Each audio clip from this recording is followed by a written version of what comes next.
Mga bawal gawin tuwing Holy Week o mahal na araw. Pagkakaroon ng ingay o party. Iwasan ng malalakas na tugtugan, videoke o pagdiriwang, lalo na sa Huwebes Santo hanggang Biyernes Santo. Number 2, pagsasaya o paglilibang.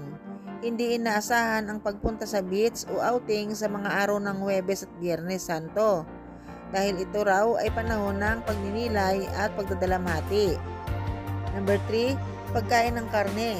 Maraming Katoliko ang umiwas sa pagkain ng karne, lalo na tuwing Biyernes ng Kwaresma at Biyernes Santo. Karaniwang pagkain ay isda o gulay. Number 4, paglalaba o pagligo sa ilog o dagat, lalo na sa Biyernes Santo. Ayon sa pamahiin, delikado raw ito dahil patay ang Diyos at walang gabay o proteksyon. Number 5, paglalakbay o pagbiyahe. Sa ilang paniniwala, hindi ligtas bumiyahe sa Biyernes Santo dahil sa masamang espiritu o malas.